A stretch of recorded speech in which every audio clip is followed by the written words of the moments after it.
We sat here last year, you talked about urgency in playoff wins, and you didn't get one again this year. So that's 8 years in a row. And what is the state of your team at this point? Well, certainly ending the way we did was disappointing and frustrating, and leaves us with a lot of work to do. And that's what we're here to do. We've got to get better. And we had a 3-game stretch there. We played 3 of the best teams in the league, 2 of whom are in the Super Bowl, and so we kind of saw where we are versus where they are, and we know we've got work to do to take that next step. What is the difference between where they are and where you are? I mean, you have to say QB is one of the big differences. We need to get solid play in the QB department, and we had that at times this year, but at other times we didn't. And so we have a decision to make, and that's probably the biggest decision we have to make going into this off season. You have 2 guys here who played. You saw them, evaluated them. One is older, one is younger. How much does the age come into play when you're talking about maybe 3 or 4 year deals with a 37-year-old, for example, in Russell? Yeah, I mean, I don't think you can ignore the age, but by the same token, it's not the only factor. And I think both guys showed during stretches of the season that they can be solid starters in this league, and so like I said, we have a decision to make. They have decisions to make, and it'll be interesting over the next month or so to see where we come out. Are you guys leaning in one direction or another at this point? I can't say that right now. We're still talking through that, and we'll have more meetings about that, and so we still have some work to do on that front. There's been a lot of talk because of a report that came out from the Chicago Bears, according to Adam Schefter, that they had called you about Mike Tomlin as a possible trade chip. How far did that call go? It really didn't go very far. We weren't interested in really pursuing it, and so it was a pretty short conversation. Teams have done that before, though. So, I mean, it is a possibility if you wanted to do it, correct? Yeah, I mean, it's trading coaches is not something that happens very often, and so it would probably be an unusual situation for us to do that. And the bottom line is, look, you don't win as many games in this league as Mike Tomlin has had, and he's a good coach, and so he's as frustrated as anybody in terms of not taking us to that next step, and he knows that's what we need to do.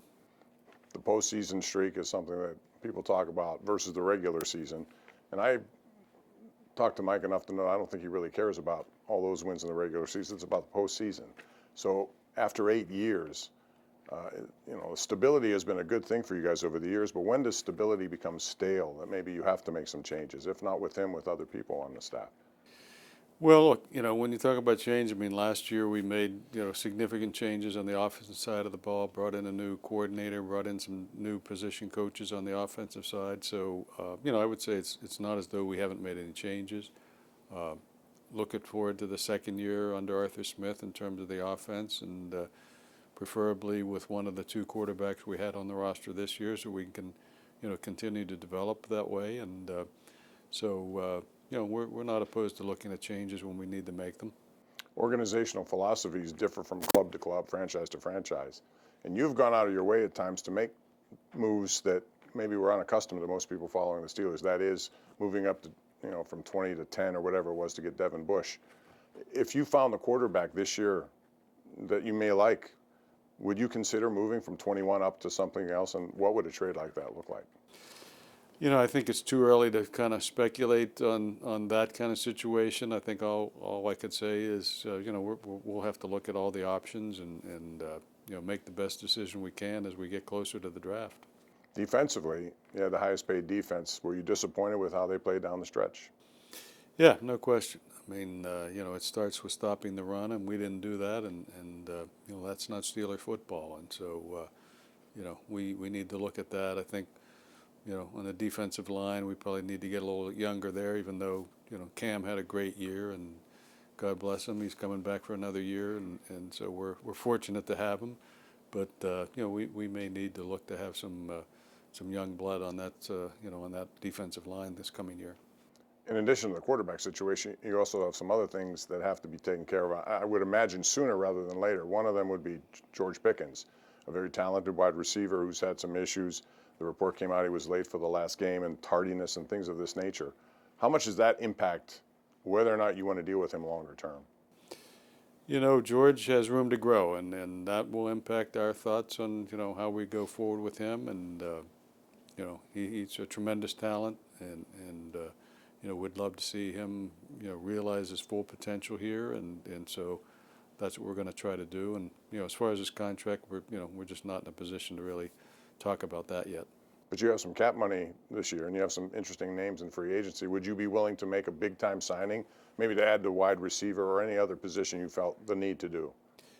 Yeah, I think we'll. Depending on what happens at the quarterback position, I think we'll have some room under the cap to hopefully bring a free agent or two in that can help us. Same, I guess, applies on defense. T.J. Watt's going to be at the end of a contract too. A lot of speculation about whether or not, how much that would be worth. I know you're a big one helmet guy, and I totally get that with these guys who've been around for a long time. But if something happened that can help you now by trading someone of that caliber, would you even consider it? I have to put it in the unlikely category in terms of trading TJ. I mean, he's certainly been, one of the real, solid pieces that we have on that defense, and just a dedicated player. Loves being a Steeler, and so, I think he's the kind of guy we want to have in the locker room going forward.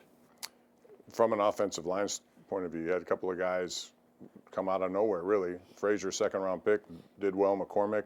On the other side, Broderick Jones, who admittedly was playing out of position based on left tackle versus right. Was this just one of those years that you learned a lot? You certainly made some mistakes. Do you remain optimistic about him if he has to move to left or stay at right tackle?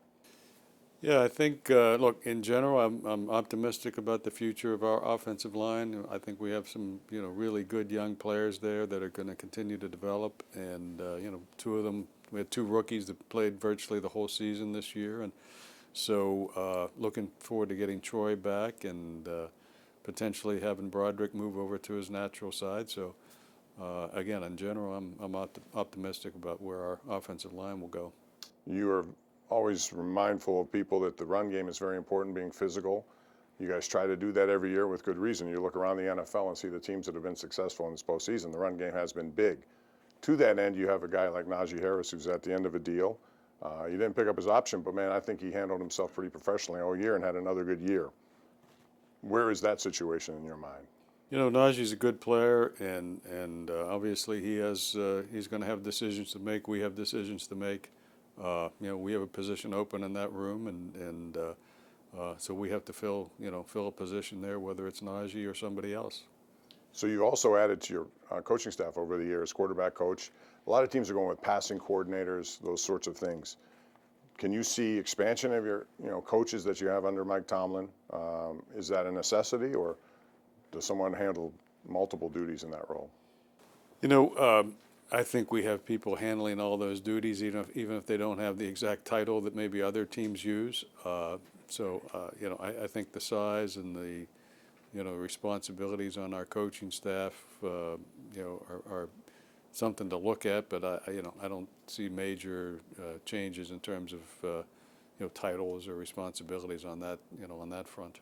The quality of the coaching staff. A lot of people point to branches of trees. Mike doesn't really have a tree that has produced coaches who've gotten other jobs. Is that just something that people like to talk about, or do you find substance in that?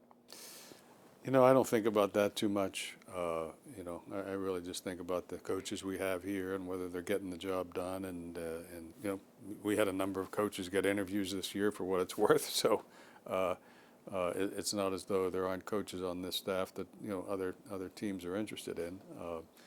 But look, bottom line is, Mike and the coaching staff know, what our goals are here, what we're trying to accomplish, and I think they're all dedicated to trying to get us there. You strike me as someone who's, and you appreciate your fans. I know what you do out there for the fans.